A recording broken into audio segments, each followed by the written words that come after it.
Hello नमस्कार, मैं आस्था शर्मा स्वागत करती हूँ आप सभी का गार्गी न्यूज इंडिया में। तो आइए आज की कुछ खास खबरों के बारे में जानते हैं। झारखंड के मंत्री सुधीर कुमार सोनू ने बताया कि उन्होंने आरजेडी नेता तेजस्वी यादव को उन सीटों की जानकारी दे दी है जिन पर झारखंड मुक्ति मोर्चा बिहार चुनाव में लड़ना चाहता है। पहले चरण के चुनाव के लिए 1250 से अधिक नामांकन दाखिल। एनडीए आत्मविश्वास से भरा, इंडिया गठबंधन में असमंजस। जम्मू कश्मीर सरकार का आरबीए श्रेणी खत्म करने का कदम कश्मीरी प्रतिनिधित्व को कमजोर करेगा। पीडीपी के वहीद पारा ने कहा कि जम्मू कश्मीर सरकार का आरक्षण नीति में बदलाव करने का फैसला एक राजनीतिक हेरफेर का कार्य है। कोलकाता पुलिस ने पटाखों के इस्तेमाल पर प्रतिबंध लगाया। केवल अधिकृत ग्रीन क्रैकर को दिवाली और छठ पूजा पर 2 घंटे के लिए अनुमति दी गई। कलकत्ता हाईकोर्ट ने राज्य सरकार को निर्देश दिया कि वह दिवाली काली पूजा के दौरान वायु और ध्वनि प्रदूषण को रोकने के लिए पहले दिए गए निर्देशों के पालन पर एक रिपोर्ट प्रस्तुत करे। मुख्यमंत्री ममता बनर्जी ने बाहरी लोगों वाले बयान पर सफाई दी। कहा, मेरा इशारा लोगों पर नहीं, एक पार्टी पर था। पश्चिम बंगाल की मुख्यमंत्री ममता बनर्जी ने आरोप लगाया कि भवानीपुर, जो विधानसभा सीट वह प्रतिनिधित्व करती हैं, वहां योजनाबद्ध तरीके से बाहरीगत को बसाया जा रहा है।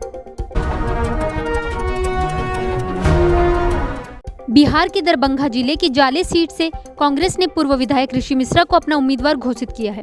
ऋषि मिश्रा ने 3 साल पहले कांग्रेस छोड़कर आरजेडी का दामन थामा था।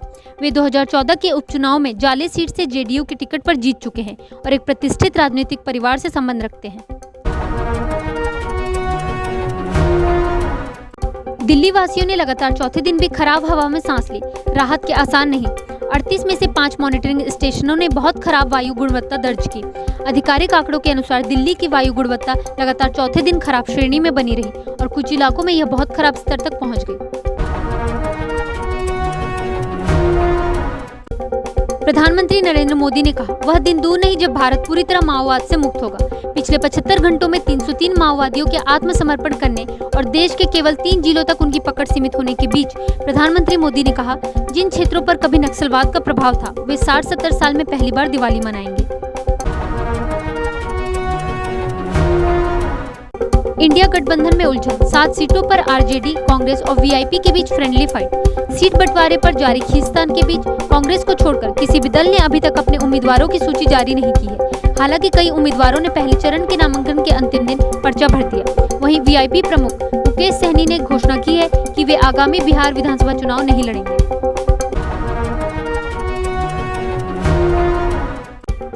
सुप्रीम कोर्ट ने धार्मिक परिवर्तन पर यूपी कानून के तहत दर्ज की गई एफआईआर रद्द की। कहा, यह कानून निर्दोषों को परेशान करने का औजार नहीं है। जस्टिस पारदीवाला ने पाया कि इन एफआईआर में कानूनी खामियां, प्रक्रिया संबंधी त्रुटियां और विश्वसनीय साक्ष्यों की कमी थी। ट्रंप प्रशासन ने कोर्ट से शिकागो क्षेत्र में नेशनल गार्ड तैनात करने की अनुमति मांगी। उच्च न्यायालय में यह आपात अपील उस समय की गई जब एक न्यायाधीश ने इलिनॉयस और टेक्सास से गार्ड सदस्यों को इमिग्रेशन प्रवर्तन में मदद के लिए कम से कम 2 हफ्तों के लिए तैनात होने से रोक दिया था। यूएस प्रेसिडेंट डोनाल्ड ट्रंप ने दोहराया कि भारत रूस से तेल नहीं खरीदेगा। ट्रंप ने कहा कि भारत पहले ही तनाव कम कर चुका है और मॉस्को से तेल की खरीद लगभग बंद कर दी है। उन्होंने बताया कि भारत ने अब तक लगभग 38% तेल खरीदा था और अब यह खरीद बंद कर देगा।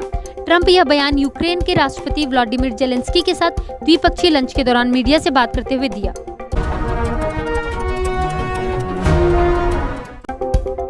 पाकिस्तान की सरकारी टीवी ने अफगानिस्तान के साथ कतर में वार्ता की घोषणा की। यह वार्ता उस समय हो रही है जब पाकिस्तान ने अफगानिस्तान के साथ संघर्ष विराम तोड़ते हुए हवाई हमले किए और कम से कम 10 नागरिकों की मौत हो गई। अफगानिस्तान ने पाकिस्तान के साथ त्रिकोणीय श्रृंखला से नाम वापस लिया। पक्तिका में अफगान खिलाड़ियों की हत्या के बाद अफगानिस्तान क्रिकेट बोर्ड ने कहा कि यह देश के खेल समुदाय, खिलाड़ियों और क्रिकेट परिवार के लिए एक बड़ा नुकसान है। उन्होंने शोक संतप्त परिवारों और पक्तिका प्रांत के लोगों के प्रति संवेदनाएं व्यक्त की। जेलेंस्की से मुलाकात के बाद ट्रंप ने यूक्रेन और रूस से युद्ध को वहीं रोकने और समाप्त करने का आह्वान दिया। अमेरिकी राष्ट्रपति के ताजा बयान में ट्रंप ने ऐसा संकेत दिया कि वह यूक्रेन पर उस भूमि को वापस लेने से रोकने का दबाव डाल रहे हैं जो रूस के हाथों चली गई है।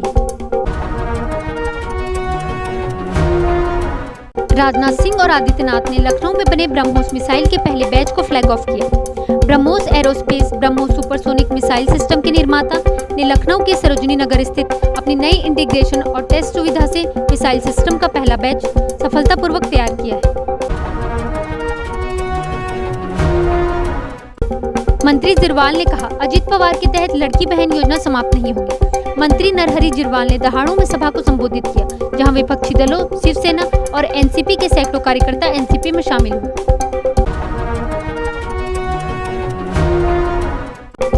मुख्य सचिव ने कहा, लेह में हिंसा की न्यायिक जांच की जाएगी, लेह लद्दाख की मांग पूरी करने के लिए। गृह मंत्रालय ने लेह में पिछले महीने हुई हिंसक झड़पों की जांच के लिए सेवानिवृत्त सुप्रीम कोर्ट न्यायाधीश की अध्यक्षता में न्यायिक जांच की घोषणा की। सैमसंग इलेक्ट्रॉनिक्स परिवार 1.2 अरब डॉलर का हिस्सा बेचेगा। शेयर रैली के बीच कोरिया एक्सचेंज में दाखिल फाइलिंग के अनुसार 17.7 मिलियन शेयरों या सैमसंग इलेक्ट्रॉनिक्स में 0.3% हिस्सेदारी की बिक्री का उद्देश्य कर भुगतान और ऋण चुकौती को पूरा करना है। मेटा किशोरों के माता पिता को देगा अधिक नियंत्रण। फ्लर्टी एआई चैटबॉट्स पर आलोचना के बाद मेटा ने कहा कि अब माता पिता कुछ विशेष एआई पात्रों को ब्लॉक कर सकेंगे और यह देख सकेंगे कि उनके किशोर चैटबॉट्स और मेटा के एआई असिस्टेंट के साथ किन व्यापक विषयों पर बातचीत कर रहे हैं, बिना एआई एक्सेस को पूरी तरह बंद किए। एनवीडिया ने अमेरिका में TSMC के साथ बने पहले ब्लैकवेल चिप वेफर का अनावरण किया। एनवीडिया ने अपने ब्लॉग पोस्ट में कहा कि यह कदम अमेरिका की आपूर्ति श्रृंखला को मजबूत करता है और एआई तकनीक स्टैक को देश में लाता है, जो डेटा को बुद्धिमत्ता में बदलने और एआई युग में अमेरिका की नेतृत्व क्षमता को सुरक्षित करेगा।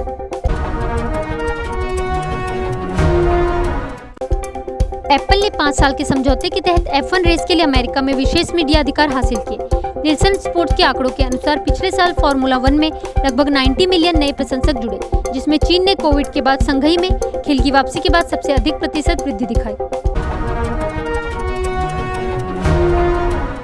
यूएस प्रेसिडेंट डोनाल्ड ट्रंप ने कहा, पाक ने अफगानिस्तान पर हमला किया है।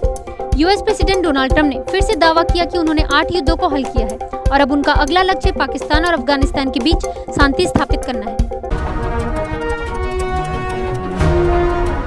वंदे भारत स्लीपर ट्रेन भारत रूस संयुक्त उद्यम ने पहला एसी कोच डिजाइन पेश किया। वंदे भारत स्लीपर ट्रेन के लिए भारत रूस संयुक्त उद्यम काइनेट रेलवे सॉल्यूशंस ने नई दिल्ली में IREE 2025 में पहले एसी कोच का डिजाइन कॉन्सेप्ट प्रस्तुत किया। महाराष्ट्र सरकार ने 23 जिलों के वर्षा प्रभावित किसानों के लिए 3,258 करोड़ रुपए की सहायता मंजूर की। इस महीने की शुरुआत में महाराष्ट्र सरकार ने किसानों के लिए 31,628 करोड़ रुपए के मुआवजा पैकेज की घोषणा की थी और कहा था कि कुल सहायता प्रति हेक्टेयर 48,000 रुपए होगी। तो ये थी आज की कुछ बड़ी खबरें। देखते रहिए गार्गी न्यूज़ इंडिया और हमारी वीडियोस को लाइक एंड शेयर जरूर करिए। मैं आस्था शर्मा, धन्यवाद।